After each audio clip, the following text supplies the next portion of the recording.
As fronteiras nacionais podem parecer permanentes, mas muitas são mais frágeis do que uma bolha de sabão. Um dia elas estão gravadas em tinta e no seguinte desapareceram, apagadas pela guerra, diplomacia ou colapso. Sumiram para sempre, como esses países. Você não vai acreditar no que aconteceu com o número 9. Número 16, Sundalândia. Considere este país que nunca existiu, mas facilmente existiria se seu timing não estivesse errado por 20 mil anos. Este é o lugar de 695 mil milhas quadradas, 1,8 milhão de quilômetros quadrados, conhecido como Sundalândia.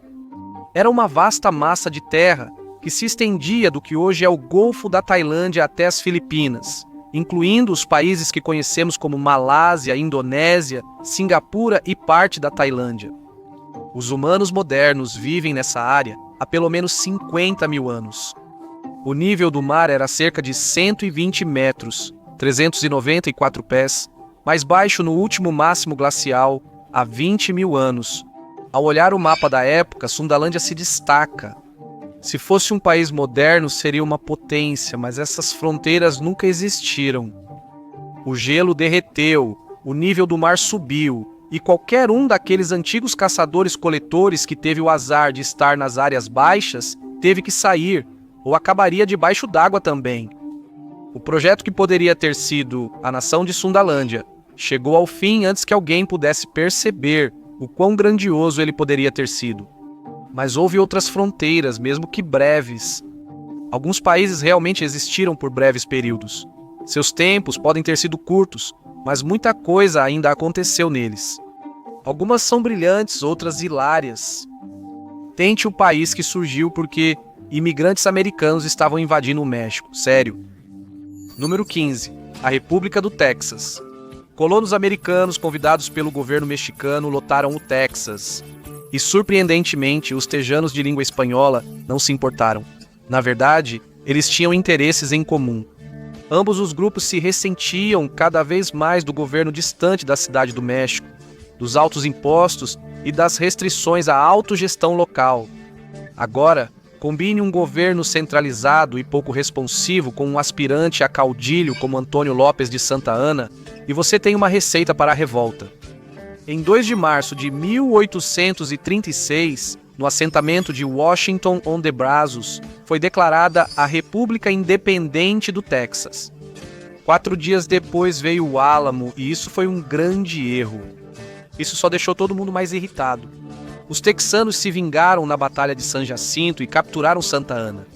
Humilhado, ele não teve escolha a não ser assinar o Tratado de Verasco e reconhecer a independência do Texas.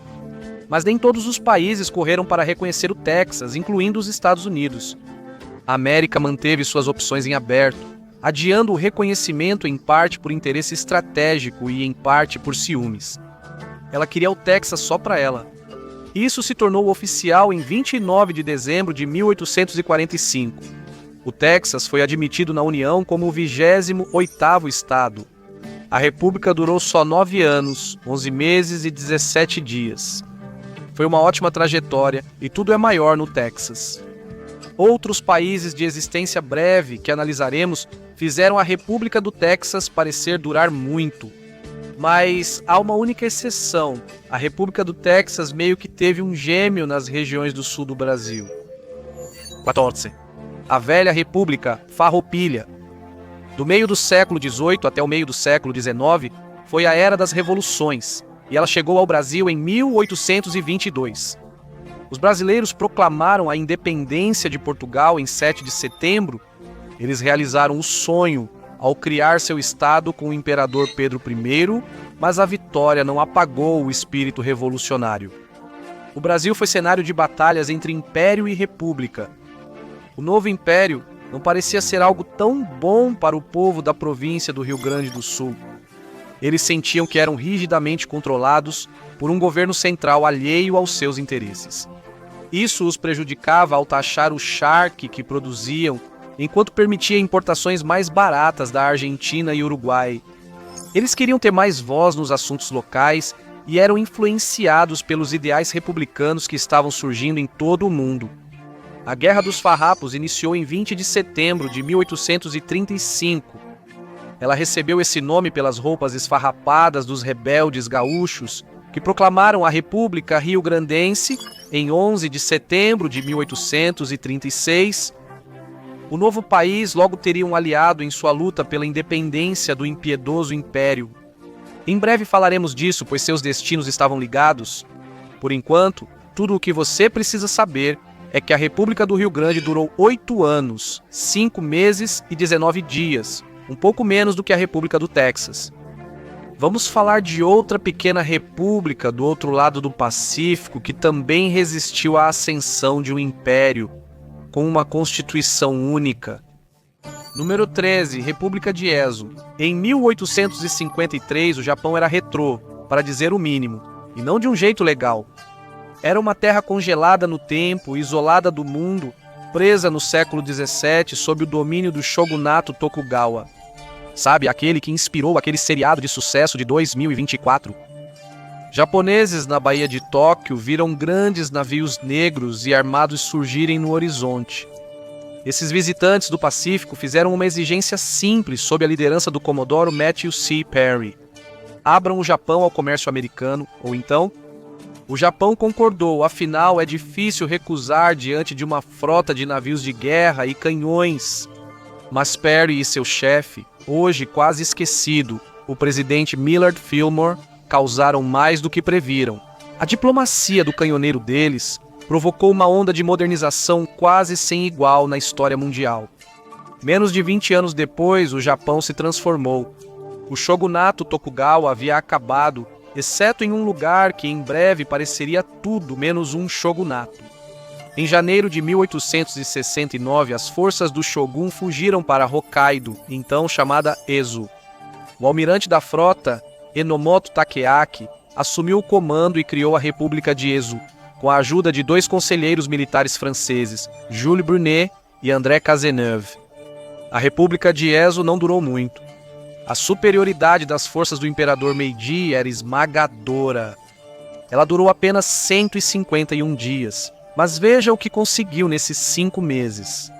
Esse remanescente do shogunato adotou uma Constituição dos Estados Unidos da América e realizou as primeiras eleições do Japão, elegendo Takayaki presidente. O voto era restrito à classe samurai, mas isso era comum na época. Apesar de ter existido por pouco tempo, a República de Ezo foi um marco na estruturação do governo japonês. A rebelião de Takeaki foi perdoada, e ele se tornou uma figura importante no Japão que se modernizava rapidamente. Tudo está bem quando termina bem, pelo menos aqui. Mas indo para o leste até a América do Norte, você verá uma história diferente e menos séria. Número 12. A Grande República da Evasão Fiscal. Dirija por 61 milhas, 98 quilômetros a nordeste de Sacramento, e você encontrará uma cidade com um nome incomum, Rough and Ready. Com 905 habitantes no censo de 2020 antes, era chamada de Grande República de Rough and Ready. Uma década antes da Guerra Civil, esse pequeno lugar decidiu estabelecer um precedente que a autodeclarada Confederação seguiria. Declarou sua secessão da Califórnia e dos Estados Unidos. Felizmente, não era para proteger a escravidão. As pessoas daqui só queriam proteger seu ouro do cobrador de impostos. Uma placa no centro registra os detalhes. Em 1850, um novo imposto sobre mineração foi criado, gerando grande protesto em 7 de abril. Supostamente, um oficial chamado Coronel E.M.F. Brundage entregou um manifesto declarando a independência do local. Ele foi eleito presidente conforme sua Constituição, mas seu governo durou só 3 meses. Acontece que administrar seu próprio país é um negócio mais difícil do que minerar. Então, talvez o imposto tenha valido a pena, afinal. Em 4 de julho, a República de Rough and Ready foi dissolvida e reintegrada à União. Até hoje, o dia da secessão, 7 de abril, é o maior evento da cidade. Se você quer dizer que já foi a uma festa incomum, essa comemoração de um dos países mais efêmeros do mundo pode ser para você. E agora, de volta ao Brasil, houve um país ainda mais efêmero que surgiu por lá. Número 11. A jovem República Farroupilha. Você já ouviu falar da livre e independente República Catarinense? Eles tiveram menos sucesso e sua república foi invadida e dissolvida em menos de 3 meses. Ela só durou de 29 de julho a 15 de novembro de 1839, mas há um detalhe importante nessa história. A República Catarinense deixou um legado importante ao mundo, mas não tanto quanto os últimos samurais em Ezo. Esse legado foi mais como um Ken, um italiano condenado à morte por participar de uma revolta no atual Piemonte, se escondia entre os farrapos em Santa Catarina. Seu nome era Giuseppe Garibaldi, e ele usaria sua experiência de combate aqui para ajudar a unificar a Itália quando finalmente retornasse para lá. Por isso, ganhou o apelido de Herói de Dois Mundos. Talvez Caterina devesse pedir um favor aos italianos para retribuir. Certo? E quanto ao destino daquela outra república de que falamos antes? Vamos falar sobre isso. A República Rio-Grandense, ao sul, durou mais, mas acabou sendo um esforço em vão. O Império venceu, e ambos os lados assinaram o Tratado de Poncho Verde em 1º de março de 1845. A República Rio-Grandense foi dissolvida, mas todos os envolvidos receberam anistia. Porém, os farrapos riram por último. O Império do Brasil sequer chegou ao fim do século. Pedro II foi deposto em um golpe em 1889. O império que odiavam hoje é apenas uma curiosidade histórica, assim como suas novas repúblicas. O fim do Império do Brasil antecipou o que viria depois. O século XX viu o fim dos impérios em todo o mundo, mas assim como na América do Sul, os resultados nem sempre foram tranquilos. Número 10. O primeiro e o segundo Zanzibar. O arquipélago de Zanzibar, na costa da Tanzânia, tem localização estratégica. Isso fez com que se tornasse um alvo de influências externas, e a descolonização pode gerar períodos turbulentos. O sultanato de Zanzibar já existia, mas estava sob domínio britânico como protetorado.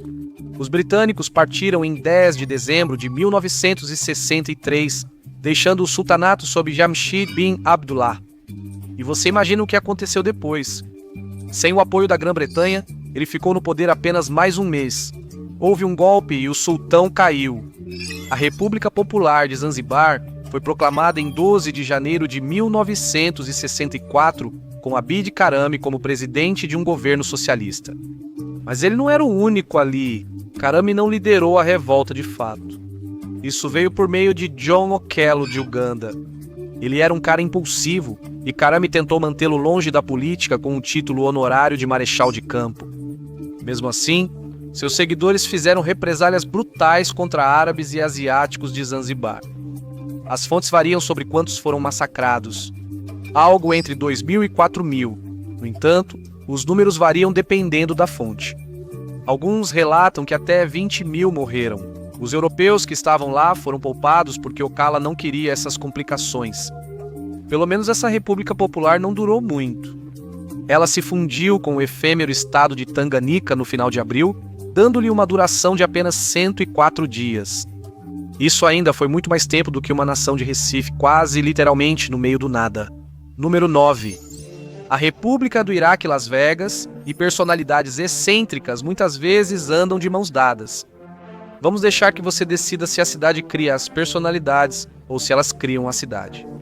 Mas o magnata imobiliário de Vegas, Michael Oliver, era um deles. Em 1972, ele teve uma ideia que considerou brilhante. Ele criaria uma nação libertária em uma ilha no Pacífico Sul. Assim surgiu a Fundação de Pesquisa da Vida Oceânica.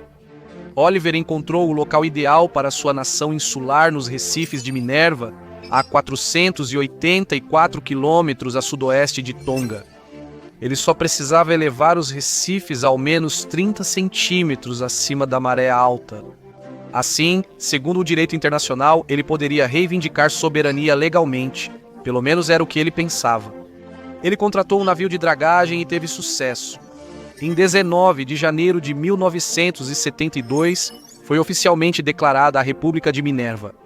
Talvez não houvesse cidades nesse novo país, mas ao menos havia bandeira e praias. Chegou até a ter seu próprio presidente, Morris Bud Davis, eleito em fevereiro. Então os tonganeses reagiram.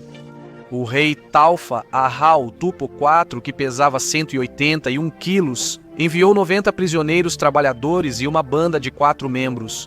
É invasão sem banda? Os homens desembarcaram, baixaram a bandeira de Minerva e hastearam a deles. Então a banda tocou o hino nacional de Tonga. Pronto, as novas ilhas haviam sido conquistadas em nome de Tonga. A república havia chegado ao fim. O presidente Bud retornou em 1982 para libertar o Recife, mas foi repelido pelas tropas tonganesas após 3 semanas. O sonho ainda está vivo através da Fundação Phoenix de Michael Oliver, porém. Mas há um problema. Minerva foi quase totalmente retomada pelo mar de onde veio. Não há informações sobre para onde a fundação tentará ir em seguida. Onde quer que seja, a próxima Minerva pelo menos não será fruto de uma invasão como foi este país. Número 8. A República Fantoche. 2 de agosto de 1990. Saddam Hussein invade o vizinho Kuwait para tomar seu petróleo, apagar suas dívidas e se proteger contra o que teme ser uma onda crescente de hegemonia americana. Mas essa não é a versão oficial. Oficialmente, o Iraque disse que havia invadido o Kuwait para ajudar um movimento de revolucionários kuwaitianos contra sua monarquia. O emir fugiu e a República do Kuwait foi criada em seu lugar. Mas esse país existia por apenas um motivo: fazer com que a aquisição do Kuwait pelo Iraque parecesse legítima. Isso ocorreu em 28 de agosto, quando foi anexado e seu território dividido. O norte do país foi incorporado à província de Basra, no Iraque, enquanto o sul do Kuwait virou a província do Kuwait. Assim, terminou a independente República do Kuwait, que durou pouco menos de 4 semanas. Então, o resto do mundo se mobilizou contra a invasão iraquiana e, bem, todos nós sabemos o que aconteceu a partir daí. Mas olha, a República Fantoche ela durou cerca de 1 semana a mais do que outra república que se tornou, sem dúvida, a posse mais valiosa dos Estados Unidos. Número 7. A República da Bandeira do Urso. Lembra da grande república de Rough and Ready? Além da secessão dos Estados Unidos, eles apenas seguiam uma tradição local recente. Olhe para a bandeira da Califórnia. Você já se perguntou por que ela tem um urso com as palavras República da Califórnia? Tudo isso remonta a 1846, quando este lugar se tornou um dos países de vida mais curta do mundo. A Califórnia já foi parte do México, uma parte negligenciada com muitos colonos americanos. Com a guerra entre sua pátria e o México se aproximando, os alarmes aumentaram. Eles não queriam que os mexicanos os atacassem primeiro, então os colonos se rebelaram. Essa foi a revolta da Bandeira do Urso, e logo havia um exército em movimento para responder. Não o que você esperaria. Toda a revolta foi incentivada por João C. Fremont, um oficial do Exército dos Estados Unidos da América que deveria estar lá para uma pesquisa científica. Piscadela. A República da Califórnia foi proclamada em 14 de junho no atual condado de Sonoma. Fase 1 concluída. Em 1º de julho, Fremont ocupou territórios, incluindo São Francisco. E em 7 de julho, o comodoro John D. Sloat tomou Monterrey sem resistência. 2 dias depois, ficou claro que a República da Califórnia era desnecessária. Os Bear Flaggers cumpriram perfeitamente seus papéis como representantes. O país independente da Califórnia foi dissolvido após uma existência de apenas 3 semanas. Mas até 3 semanas foi muito para alguns rebeldes do outro lado do Atlântico décadas antes. Número 6. A República de Kauno. A relação entre a Grã-Bretanha e a Irlanda sempre foi tensa, e certamente não escaparia à mania da Era das Revoluções. A Revolução Francesa agravou a situação no Velho Mundo, e a relação entre franceses e irlandeses sempre preocupou Londres. Ainda mais agora, com a França revolucionária tentando expandir seu projeto. O grupo Irlandeses Unidos aproveitou a oportunidade. Eles e aliados franceses venceram os britânicos na Batalha de Castlebar em 27 de agosto de 1798. Nesse embalo, o general francês João José Humbert declarou a República Irlandesa e virou comandante-chefe. O primeiro passo para esse objetivo é criar a República de Connaught na província. João Moore, um morador local, foi nomeado presidente. Naturalmente, Londres não iria simplesmente ficar de braços cruzados e aceitar isso. A independência da Irlanda já tinha sido ruim o suficiente. A independência da Irlanda como um estado fantoche da França era intolerável. Então enviou um general famoso, ansioso por redenção contra forças revolucionárias como essas. O general Charles Cornwallis pode ter perdido para George Washington uma vez, mas ele não estava disposto a tratar esse levante como uma continuação.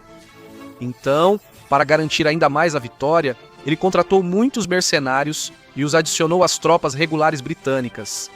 Os resultados foram imediatos. Os unidos irlandeses e seus aliados franceses foram esmagados apenas 12 dias depois que a República de Connacht foi criada. Mesmo assim, a revolta assustou Londres e 2 anos depois, os atos de união criaram o Reino Unido da Grã-Bretanha e Irlanda. 12 dias parecem pouco, mas o movimento de independência de 1798 na Irlanda durou 3 vezes mais que outra tentativa fracassada mais ao norte. Já vimos repúblicas sem impostos, estados utópicos em recifes e ditadores exibindo poder. Mas as coisas vão ficar ainda mais estranhas. Número 5. A Nação Insular do Norte. As 18 Ilhas Faroe têm uma história de serem passadas de um dono para outro. Isso não surpreende, dado sua localização e tamanho. São apenas um pequeno arquipélago entre Islândia, Reino Unido e Noruega. Mas eles têm um povo e uma língua distintos, o feroês, resultado de aventureiros nórdicos que foram às ilhas britânicas e se misturaram ao povo local. Seus descendentes, por sua vez, mudaram-se para o arquipélago. A Noruega reivindicou soberania sobre as ilhas durante a maior parte de sua história. A união entre Dinamarca e Noruega acabou no início do século XIX, ficando as ilhas com os dinamarqueses. Testes de DNA mostraram que os habitantes das Ilhas Faroé têm mais relação com os das Ilhas Britânicas do que com os da Escandinávia. Mesmo assim, os dinamarqueses tentaram impor sua língua e leis nesse lugar distante. Após o caos da Segunda Guerra Mundial, as Ilhas Faroé viram a oportunidade de reavaliar essa relação. Em 1946, o parlamento local, Lagting, fez um referendo sobre a independência. E o resultado? 50,72% contra 49,28% a favor da separação. As cédulas chegaram em 14 de setembro. 10 dias depois, o rei Christian X da Dinamarca dissolveu o Lagting e convocou novas eleições, nas quais os unionistas aumentaram sua representação. As ilhas e a Dinamarca retomaram as negociações e o reino concedeu mais autonomia, mas ainda estão sob influência de Copenhague. Pode parecer loucura, mas as Ilhas Faroé duraram cerca de 4 vezes mais do que outra república nascente a leste. Afinal, não há espaço para coisas como democracia quando as glórias do socialismo estão diante dos seus olhos. República Federativa Democrática Russa, número 4. Poucos países tiveram existência tão breve quanto alguns criados pelos russos. Ou seja, os bolcheviques russos. A Primeira Guerra Mundial trouxe caos total à Rússia, levando à queda do czar. Depois, o governo provisório assumiu e proclamou a República. Em novembro, os bolcheviques deram um golpe bem-sucedido contra o governo provisório. Havia um problema. O governo provisório já havia convocado eleições para serem realizadas no final daquele mês para determinar um governo permanente. Lenin, líder dos bolcheviques, percebeu que seu partido não teria maioria. Ainda assim, ele deixou a eleição ocorrer. O adiamento pelo menos garantiria um tempo precioso. Como previsto, os bolcheviques ficaram em segundo lugar, com 23,3% dos votos contra 37,6% dos socialistas revolucionários. Mas Lenin nunca acreditou que socialismo e democracia fossem compatíveis. Esse resultado só reforçou sua opinião. Ele fez uma longa crítica dizendo que a eleição não era democrática e que a votação não diferenciava entre socialistas revolucionários que apoiavam ou se opunham à queda do governo provisório. Ele insistiu dizendo que os sovietes que criava eram uma forma superior de democracia. Diferente da Assembleia Constituinte, eles expressavam a real vontade dos trabalhadores. Ele permitiu que a Assembleia Constituinte eleita se reunisse. Em 5 de janeiro de 1918, ela declarou formada a República Federativa Democrática Russa e encerrou a sessão. O assunto era moderado e burguês demais para Lenin. Só os bolcheviques poderiam implementar as reformas necessárias, afirmou ele. No dia seguinte, as tropas de Lenin fecharam os portões. A República Federativa Democrática Russa durou menos de um dia, embora a sua versão fictícia tenha tido um pouco mais de sorte. Ela durou até 25 de janeiro, quando foi declarada a República Socialista Federativa Soviética Russa. Felizmente, nem essa nem a União Soviética chegaram ao final do século. A República Socialista Federativa Soviética Russa meio que ainda existe, porém. Suas fronteiras são as reconhecidas pela Federação Russa. Não importa quanto tempo dure um país, ele pode ser rapidamente apagado do mapa. Basta olhar para um dos maiores paraísos do mundo como exemplo. Número 3. O Reino do Havaí.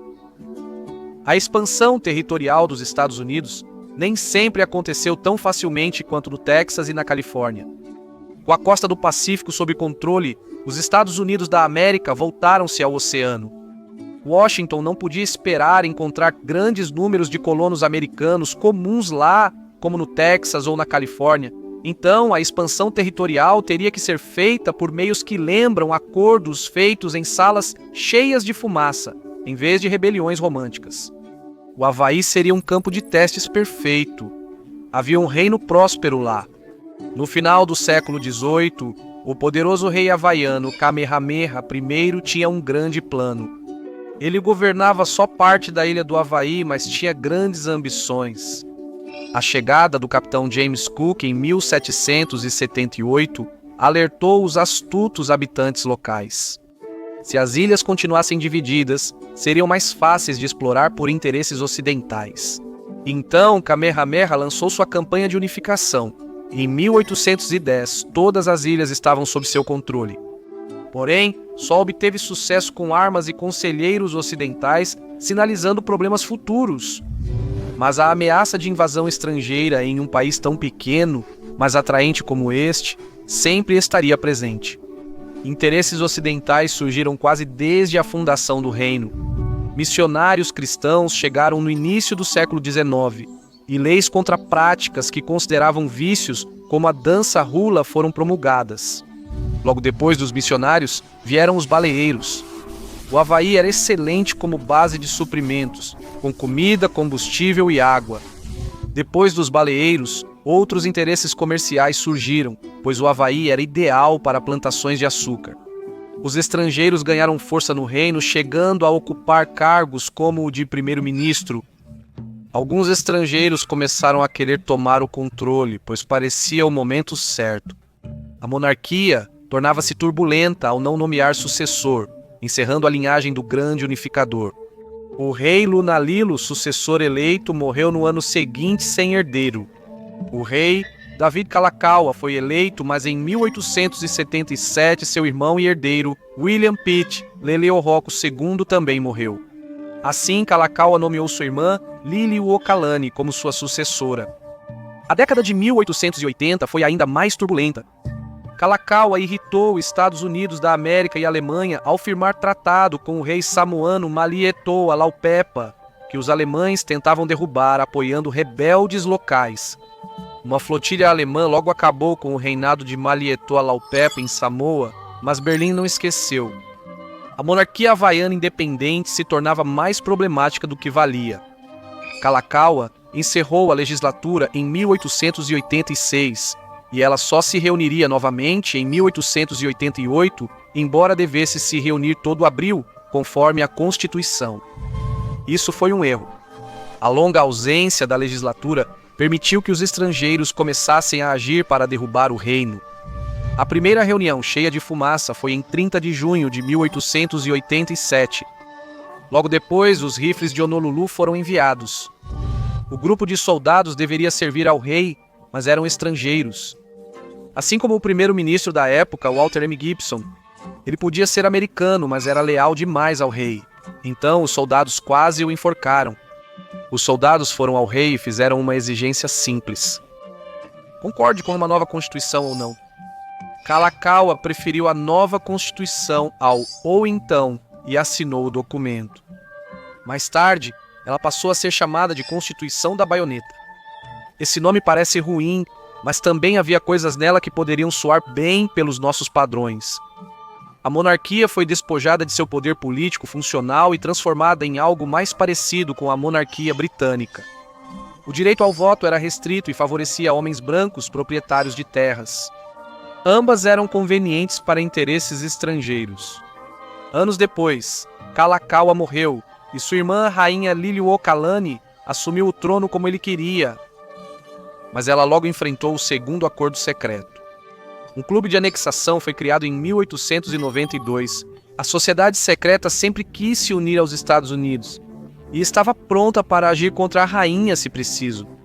Ao anunciar que criaria uma nova constituição, o clube de anexação criou um comitê de segurança e a depôs em 17 de janeiro de 1893. O fato de 162 marinheiros e fuzileiros americanos terem chegado ao Havaí no dia anterior ajudou. O novo país ficou em limbo por anos, pois o presidente Cleveland desaprovou os métodos usados e a República do Havaí durou menos que a do Texas. A tentativa de restaurar a rainha falhou, e a vitória dos Estados Unidos da América na Guerra Hispano-Americana reacendeu o clima de anexação. O Havaí passou ao controle americano em 12 de agosto de 1898. O antigo reino virou o 50, o Estado dos Estados Unidos da América, em 1959. Em 1993, o governo dos Estados Unidos pediu desculpas oficialmente por esses eventos, mas não pretendia devolver o território. Só Pearl Harbor já vale muito. Sobre a queda de nações, o reino do Havaí foi derrubado de forma relativamente tranquila e com pouco derramamento de sangue. Essas duas coisas normalmente não andam juntas na Europa, mesmo quando deveria ser em tempos de paz e prosperidade. Neste caso, as coisas não foram planejadas. Aconteceu porque era destino, com resultados desastrosos. Número 2. O projeto que sempre estava condenado. A comunidade de inteligência dos Estados Unidos da América fez uma previsão sombria em 18 de outubro de 1990. A Iugoslávia deixará de funcionar como um Estado federal dentro de um ano e provavelmente se dissolverá em 2. Conflitos intercomunais graves acompanharão a dissolução e continuarão depois disso. A violência será intratável e amarga. Foi exatamente isso que aconteceu, porque a Iugoslávia nunca fez muito sentido como país desde o início. Enquanto os aliados vitoriosos na Primeira Guerra Mundial proclamavam o direito à autodeterminação para nacionalidades grandes e pequenas, eles criaram um Estado que se parecia mais com o antigo Império Austro-Húngaro que eles derrotaram. Os territórios balcânicos do antigo Império foram fundidos com os de seu antigo inimigo, o Reino da Sérvia. O resultado foi uma união de sérvios, croatas, bósnios, eslovenos, albaneses, macedônios e outros. A nação durou pouco antes da chegada dos nazistas. Inimigos comuns unificavam as pessoas, especialmente quando proclamavam superioridade étnica sobre os demais. A ocupação nazista acabou com os partisãs liderados por Josip Broz Tito, que assumiu o controle e guiou a Iugoslávia por um novo caminho. Ele era comunista, mas deixou a Iugoslávia fora do Pacto de Varsóvia. Isso resultou em um dos fatos mais curiosos da Guerra Fria. Os Estados Unidos tentaram fazer o possível para manter esse país comunista unido. Mas nem mesmo ditadores supostamente benevolentes são imortais. Tito morreu em 1980, e sem sua força de personalidade para sustentar a nação, as forças políticas e étnicas ficaram livres para agir e derrubá-la. Havia uma disposição constitucional em 1974. Após a morte de Tito, o poder foi descentralizado de Belgrado para as províncias, com uma presidência coletiva composta por 8 representantes provinciais. A medida ajudou a satisfazer as diferentes nacionalidades, mas também fez com que o governo federal se tornasse pouco mais do que uma figura simbólica. Sem o inimigo comum que era a União Soviética, o país perdeu grande parte do motivo para continuar existindo. O fim da Guerra Fria enfraqueceu a economia iugoslava, deixando o castelo de cartas prestes a desabar. Slobodan Milošević, presidente da Sérvia, agiu quando Eslovênia e Croácia declararam independência em 25 de junho de 1991. O exército popular iugoslavo, dominado pelos sérvios, foi usado brutalmente por Milošević. A Eslovênia foi invadida por 10 dias e a Macedônia do Norte evitou o pior ao declarar independência em setembro daquele ano, apesar de uma insurgência em 2001. Mas a Croácia viveu uma guerra devastadora nos 4 anos seguintes, causando dezenas de milhares de mortes e centenas de milhares de refugiados. E isso foi apenas uma parte dessa longa e brutal história. O pior ainda viria. No maio seguinte, a Bósnia-Herzegovina também declarou sua independência. As minorias se recusaram a aceitar e declararam sua própria independência. O objetivo deles era uma república etnicamente sérvia, e eles recorreriam a qualquer meio para consegui-la. Em julho de 1995, a dissolução da Iugoslávia teve seus dias mais sombrios. Mais de 8.000 homens e meninos bósnios foram massacrados no massacre de Srebrenica, reconhecido por autoridades internacionais como o segundo ato genocida da Europa no século XX. A violência ressurgiu entre 1998 e 1999 no Kosovo, quando a maioria albanesa manifestou o desejo de independência da Sérvia. Os Estados Unidos da América participaram dos ataques aéreos da OTAN que obrigaram Milošević a ceder. Uma força de paz da Organização das Nações Unidas foi estabelecida e Milošević caiu do poder em 2001, quando a economia da Sérvia começou a enfrentar dificuldades. Existe algo como um final feliz para essa história. Milošević foi preso e julgado pelo Tribunal Internacional de Crimes em Haia e ele morreu na prisão em 2006, antes do julgamento ser concluído. Kosovo declarou independência 2 anos depois. Agora há 6 países onde era a Iugoslávia: Eslovênia, Croácia, Bósnia e Herzegovina, Montenegro, Sérvia e Macedônia do Norte. O status de Kosovo segue em disputa. A Iugoslávia ainda reivindica Kosovo, mas 108 membros da Organização das Nações Unidas, incluindo Estados Unidos da América e a maioria da União Europeia, o reconhecem. O projeto iugoslavo sempre esteve por um fio. Em uma era de Estados-nação autodeterminados, parecia mais um velho império, e velhos impérios sempre foram turbulentos. Mas o Império Mongol trouxe uma turbulência que fez a dissolução da Iugoslávia parecer um passeio no parque. Número 1. O Império Mongol. Hoje, a Mongólia está sujeita a uma geografia particularmente severa. É frio, há apenas uma grande cidade, a capital Ulaanbaatar, e ela está espremida entre a Rússia e a China. Com vizinhos assim é preciso se comportar bem, mas nem sempre foi assim. Os mongóis daqui já governaram ambos com mão de ferro. No auge, o Império Mongol ia da Coreia à Polônia, conquistando tudo isso em menos de um século. A escala e a velocidade da expansão foram inéditas. Chineses e russos hoje provavelmente só deveriam agradecer por suas civilizações terem sobrevivido. Nem todos foram tão sortudos. Pode não parecer, mas a Ásia Central já foi uma das regiões mais ricas do mundo. Ela estava no centro da Rota da Seda e se beneficiava muito como intermediária. No início do século XIII, o Império Corásmio era o feliz ocupante dessas terras. Até que sua sorte acabou. Na verdade, isso pode ser dar crédito demais para eles. Na diplomacia com os mongóis, há algo que nunca se deve fazer. Jamais, em hipótese alguma, faça mal aos enviados. Em 1218, Gengis Khan enviou mercadores a Otrar, mas o governador os acusou de espionagem e os executou. Gengis ficou indignado, mas estava disposto a buscar uma solução diplomática. Ele enviou um embaixador ao Shah Muhammad II, que respondeu com outra execução, desta vez por decapitação. Gengis Khan respondeu com uma brutalidade que destruiria o sultão, e também executou uma campanha que parecia mais uma operação do século XX do que uma medieval. Em um ataque relâmpago, ele isolou e aniquilou as cidades de Otrar, Samarcanda, Gurgand, Bukhara, Herat, Nishapur e Merv, exterminando populações inteiras. A região jamais se recuperou por completo, e isso foi só o início. Os generais mongóis Geb e Subotai perseguiram o sultão fugitivo para o oeste.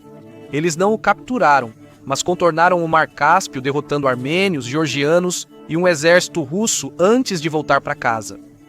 Os mongóis ainda estavam longe de terminar. A campanha de Jebe e Subotai mostrou a eles um mundo mais amplo. Eles avançaram para a Europa Oriental e derrotaram os reinos dali, mas esses acabariam se recuperando. O Oriente Médio foi o que mais sofreu com isso. Bagdá era outra das maiores cidades do mundo. No início do século XIII, a capital do Califado Abássida. Durou 500 anos e foi o centro da Era de Ouro Islâmica, quando tudo o que se imagina ao pensar em civilização avançou. Seu califa recusou-se a submeter-se aos mongóis. Hulagu, neto de Genghis Khan, saqueou a cidade. Ele próprio estimou que mais de 200 mil pessoas foram massacradas. Algumas estimativas apontam até 1 milhão, e isso não foi tudo. Os mongóis destruíram tudo o que encontraram pela frente. Testemunhas disseram que o rio Tigre ficou preto pela tinta dos livros jogados. A Era de Ouro Islâmica chegou a um fim abrupto e sangrento. Esta região também nunca se recuperou totalmente. Até os mongóis passaram por turbulências. O império deles se dividiria em 4 antes do fim do século, mas seus fantasmas continuaram a assombrar o mundo. O país que virou a Rússia buscou expandir seu território para se proteger de futuros conquistadores como os mongóis. E os Estados Unidos? Ele, como todos os outros países do Novo Mundo, existe porque os europeus desenvolveram um apetite insaciável pelas especiarias da Rota da Seda, que os mongóis abriram de maneiras sem precedentes. Com o fechamento dessas rotas no final do século XV, precisaram buscar outro caminho. Assim, os grandes navios de descoberta partiram. Obrigado por me acompanhar hoje. Espero que você tenha gostado do vídeo e, se quiser ver mais vídeos como este, por favor, considere se inscrever e ativar as notificações. Isso faz diferença. O roteiro tinha muitos termos estrangeiros, lugares e nomes. Se tiver guias de pronúncia para palavras que não encontrei, deixe nos comentários. Eu adoraria vê-los e aprender mais sobre como pronunciar as coisas corretamente.